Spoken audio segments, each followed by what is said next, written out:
प्रिय विद्यार्थियों, आज की हिंदी कक्षा में आपका स्वागत है। आज हम इस कक्षा में क्रिया के बारे में जानेंगे एवं क्रिया कितने प्रकार की होती है इसके बारे में पढ़ेंगे। अब आप देखिए, राघव पुस्तक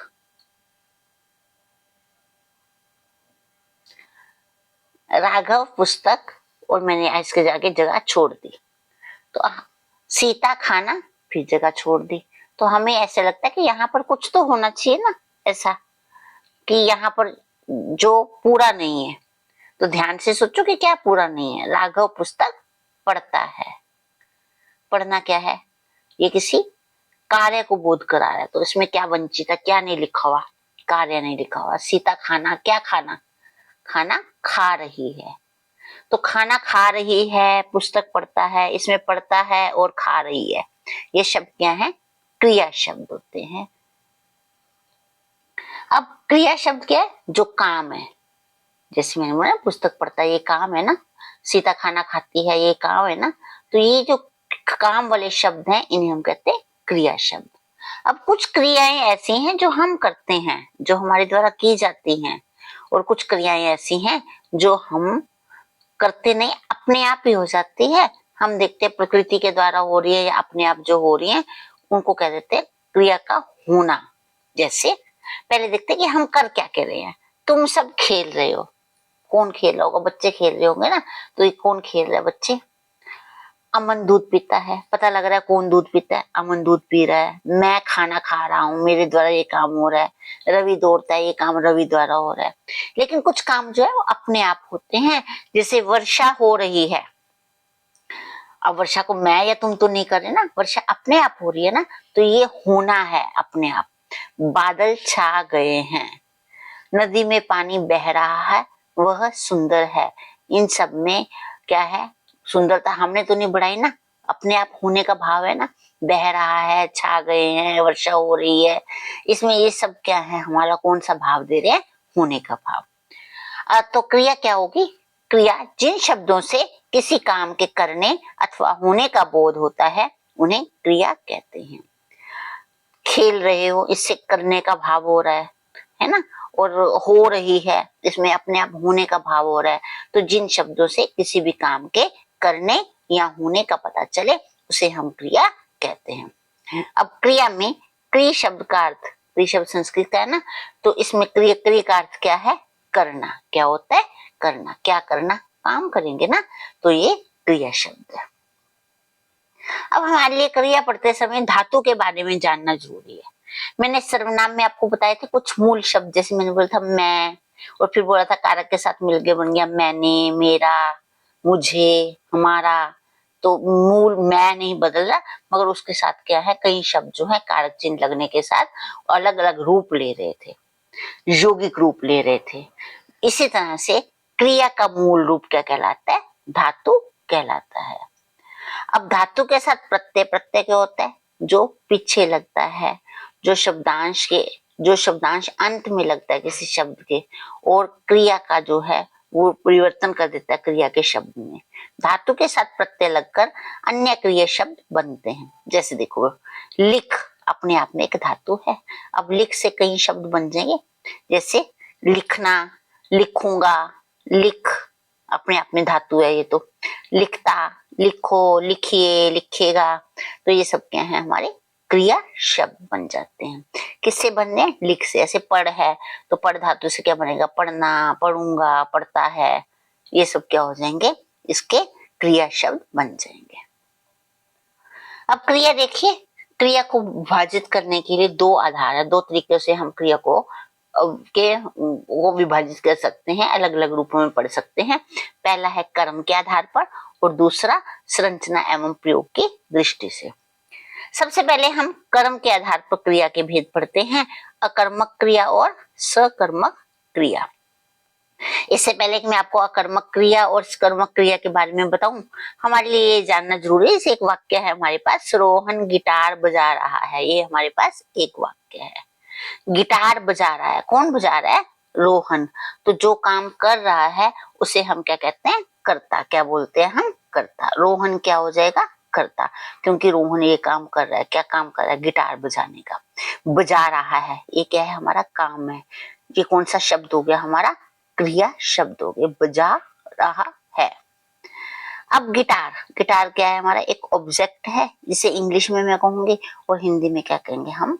कर्म है। तो जब भी हम ये पूरी क्रिया पढ़ रहे हैं ना, जो इसमें हमारे लिए कर्म क्रिया कर्मा क्रिया, पहले हमारे लिए जानना जरूरी है। पहला कौन सा? जो पर्सन, जो व्यक्ति काम कर रहा है, उसे कर्ता कहते हैं। जो ऑब्जेक्ट है हमारे पास, वो कर्म है, और जो काम किया जा रहा है वो क्या है? क्रिया है।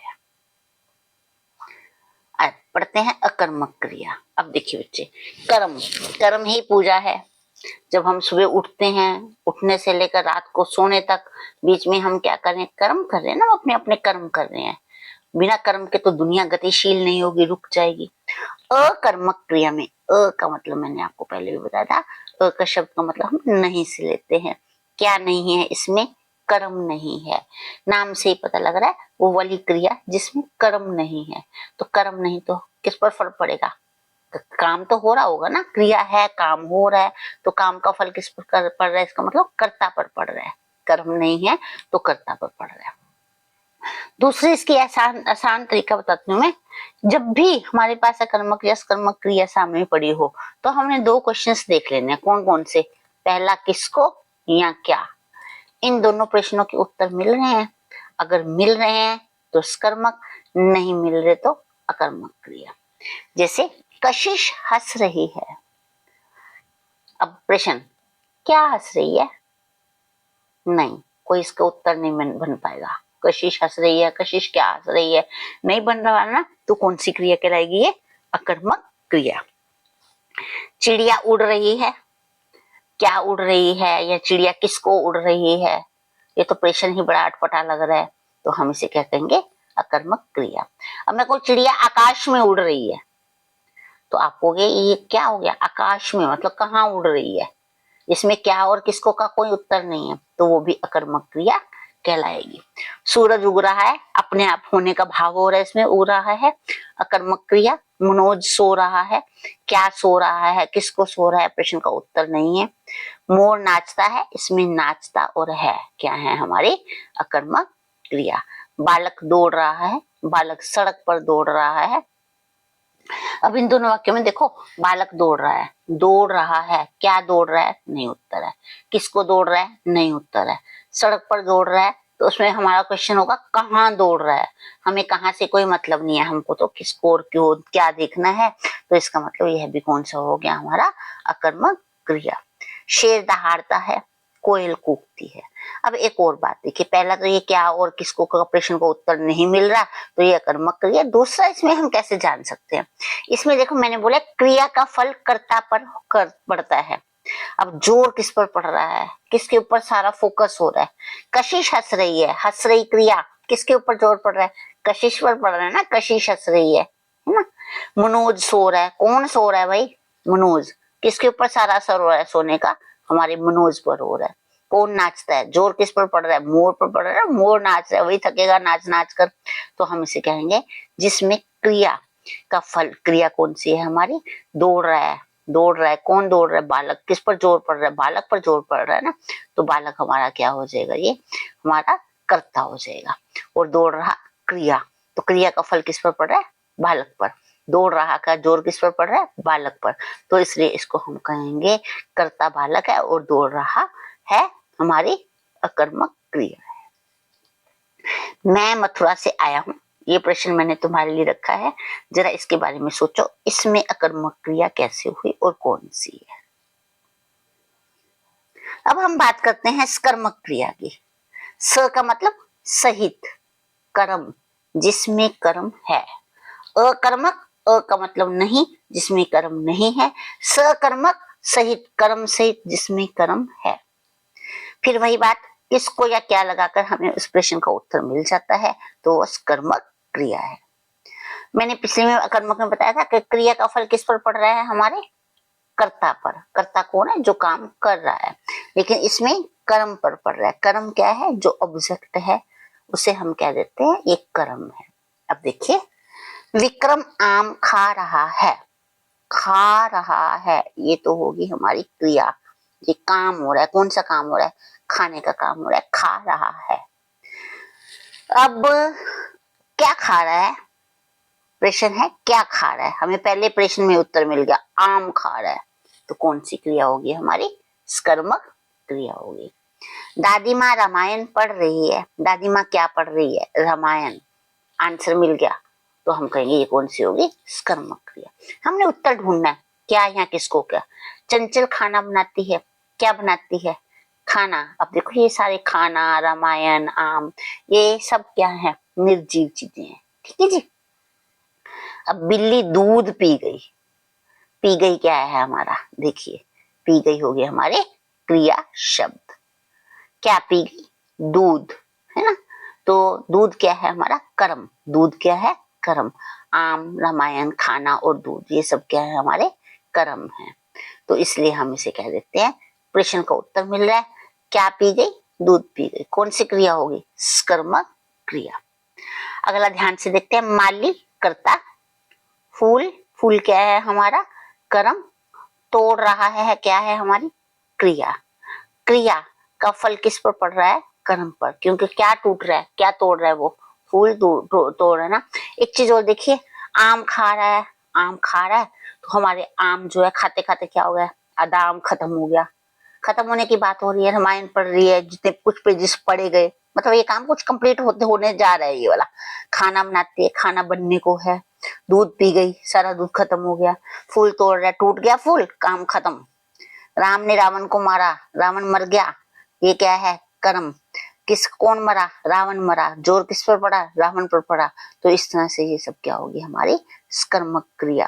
क्रिया का फल किस पर पड़ रहा है? कर्म। दादी लिख रही है। दादी लिख रही है। अब आप कहोगे इसमें कर्म क्या है? रही है क्या हो गया हमारा? कौन सी क्रिया होगी? स्कर्मक क्रिया। कैसे हुई? रही है हमारे दो शब्द जो कौन से हैं? ये क्रिया शब्द हैं। लिखना, अब वो लिख रही है। क्या लिख रही है? आप कहोगे पुस्तक लिख रही है, निबंध लिख रही है, अनुच्छेद लिख रही है, कुछ तो लिख रही है ना, ऐसा तो नहीं हो सकता ना। तो ये वाक्य पूरा नहीं है, अपूर्ण वाक्य है। इसे पूरा करने के लिए हमें क्या चाहिए? कर्म चाहिए। तो हम इन वाक्यों को भी क्या कहेंगे? ये कर्मक क्रिया है। दोबारा सुन लीजिए, दादी लिख रही है। अब हम कहेंगे कि रही है, तो हमारे पास ये हो गया। लिख रही है, हमारे पास क्या हो गया? लिख रही है, हमारी क्रिया होगी। दादी कर्ता होगी, मगर हम इसे कौन सी क्रिया कहेंगे? स्कर्मक क्रिया। क्यों? दादी लिख रही है, क्या लिख रही है? वाक्य पूरा नहीं है। जब पूरा वाक्य ना होने का भाव हो और कर्म लुप्त हो, तब भी हम इसे कह देते हैं ये स्कर्मक क्रिया है। मोहन पढ़ता है, क्या पढ़ता है भाई? पुस्तक पढ़ता है ना। यह क्या पढ़ेगा? कोई कहानी पढ़ता है ना। तो यहाँ से कर्म है, होना चाहिए, मगर ये लुप्त है। इस कंडीशन में भी हम इसे कहेंगे ये स्कर्मक क्रिया है। अब नेक्स्ट देखिए, राम ने श्याम से कहा। राम ने श्याम से कहा, क्या कहा? बात पूरी नहीं है। लेकिन दूसरा प्रश्न देखो, किसको कहा? राम ने श्याम से कहा, किसको कहा? श्याम से। हमें उत्तर मिल रहा है किसको कहा, तो हम इसे स्कर्मक क्रिया कहते हैं। स्कर्मक क्रिया में अब क्या है? किसको या क्या, हम दोनों प्रश्न लगाकर देख लेंगे। पहले क्या लगाकर देखो, नहीं तो फिर किसको लगाकर देखो, और उत्तर मिल जाता है तो स्कर्मक क्रिया है। दूसरा हमने इसमें क्या पढ़ा कि कई बार कर्म लुप्त होता है, और जब कर्म लुप्त होता है तो उस कंडीशन में क्या करते हैं? हम उस कर्म को मान कर चलते हैं कि यह वाक्य अपूर्ण है, यहाँ पर कुछ ना कुछ कर्म होना चाहिए, और उस कर्म को हम इमेजिन करते हुए इसे क्या मान लेते हैं? स्कर्मक क्रिया मान लेते हैं। अब स्कर्मक क्रिया के भेद। स्कर्मक क्रिया के दो भेद हैं, एक कर्मक और द्विकर्मक। स्कर्मक की क्या है कि ये कर्म सहित है, इसमें कर्म होता है। कर्म एक भी हो सकता है और दो भी हो सकते हैं। जब एक कर्म होता है तो हम कहते हैं एक कर्मक क्रिया। सीता ने कहानी लिखी, क्या लिखी? कहानी। कहानी क्या है हमारा? कर्म। लिखी क्या है हमारा? क्रिया। रमेश पतंग उड़ाता है, इसमें कर्म कौन सा है? एक ही कर्म है, कौन सा है? पतंग। बच्चा केला खाता है, केला क्या है? हमारा कर्म। हिंदी पढ़ रहे हैं, हिंदी क्या है? कर्म। तो आपने देखा इन वाक्यों में कहानी, पतंग, केला, हिंदी, ये सब क्या है? एक ही कर्म होता है। कर्म मतलब ऑब्जेक्ट एक ही है इसमें। द्वि का मतलब क्या होता है? दो, जिसमें दो कर्म होते हैं।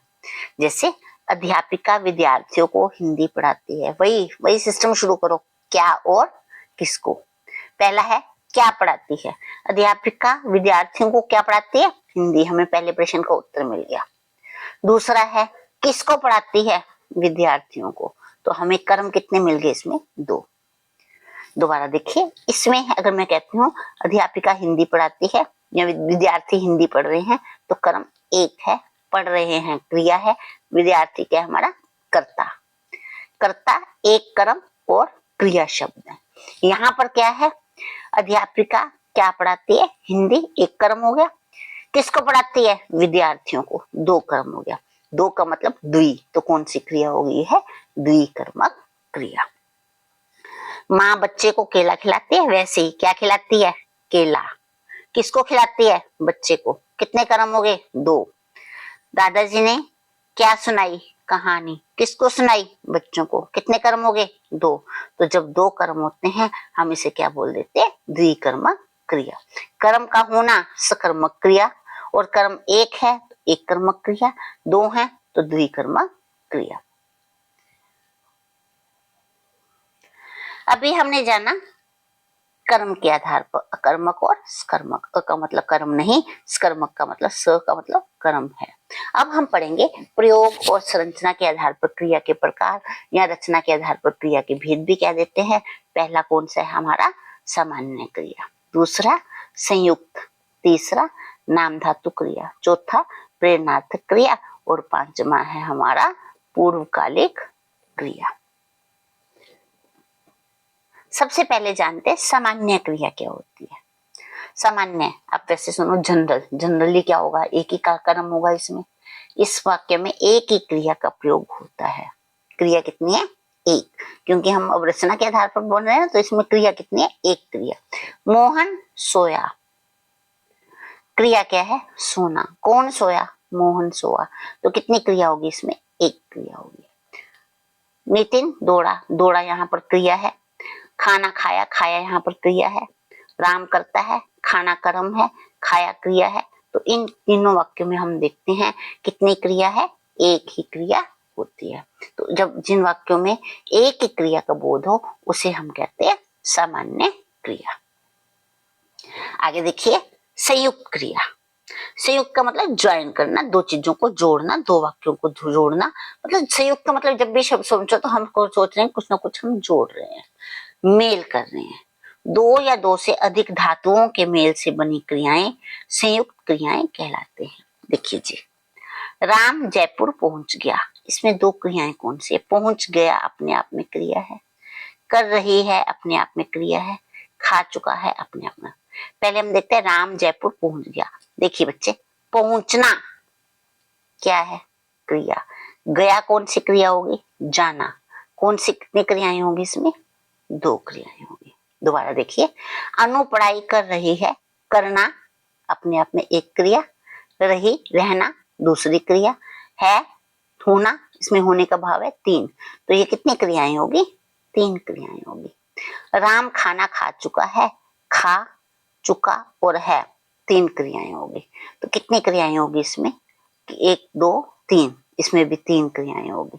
तो एक इसमें क्या है, संयुक्त क्रिया की पहचान क्या है, इसमें 2 या 2 से अधिक धातुओं के मेल से क्रियाएं बनती हैं।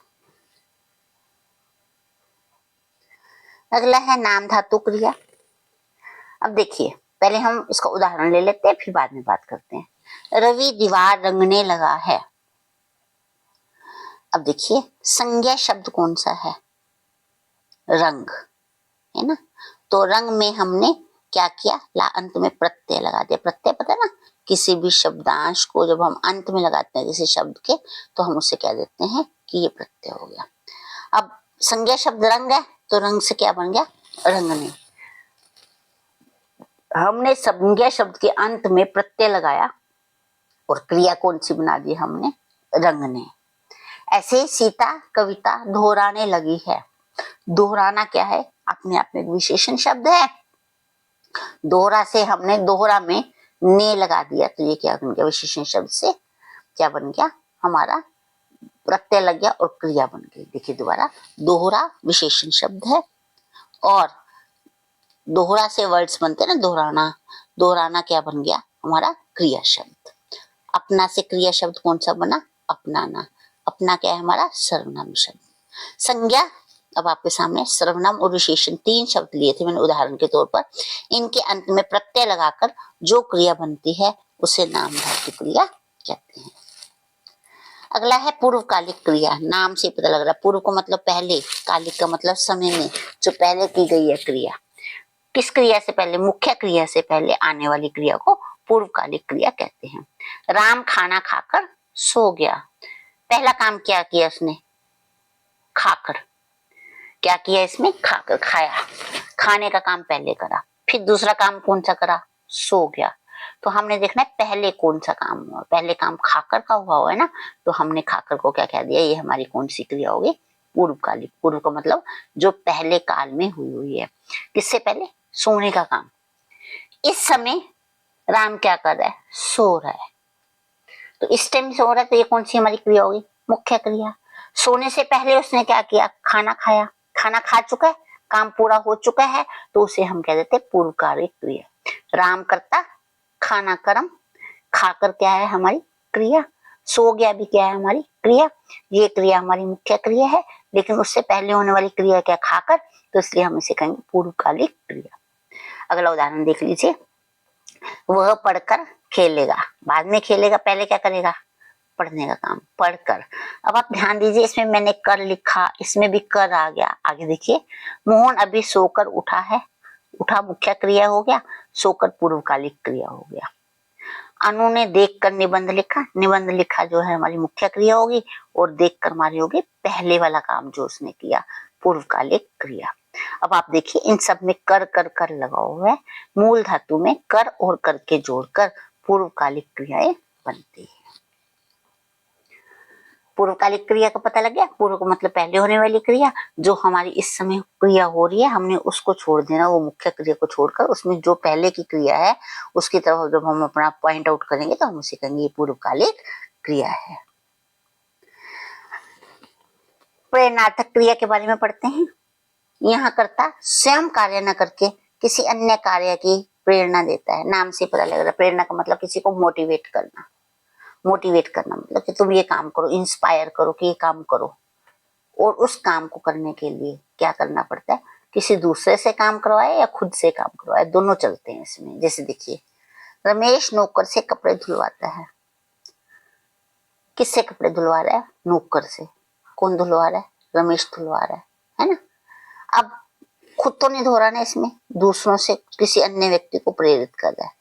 ठेकेदार मजदूरों से मकान बनवाता है, दूसरों से बनवाता है, शब्द क्या, क्रिया शब्द है। तो ये क्रिया धुलवाता है, इसमें बनवाता है, दोनों में क्या है हमारे पास, क्या है, क्रिया शब्द है, जो खुद नहीं कर रहा रमेश, ठेकेदार खुद नहीं कर रहा, स्वयं नहीं कर रहा। मगर ये दो रूपों में पाई जाती है, प्रथम और द्वितीय। प्रथम में क्या है, उस कार्य में कर्ता, कर्ता का मतलब जो काम कर रहा है वो खुद सम्मिलित होता है, वो भी दिखाई देगा। जैसे माँ बच्चे को दूध पिलाती है, तो माँ इसमें सम्मिलित होगी ना, अपने बच्चे को दूध पिलाती है।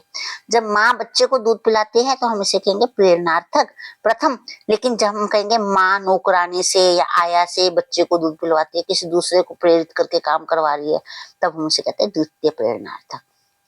माँ परिवार के लिए खाना बनाती है, माँ खुद बना रही है ना अपने परिवार के लिए खाना, यहाँ क्या है, प्रेरणार्थक क्रिया, प्रथम प्रेरणार्थक। लेकिन हम कहेंगे माँ बच्चे से प्रेरणा प्रणाम करवाती है, यहाँ हम कहेंगे माँ नौकरानी से परिवार के लिए खाना बनाती है, तो वो कहेगा द्वितीय। अब दोबारा सुन लीजिए, प्रथम में क्या है, जिसका जो काम है वो स्वयं कर रहा है।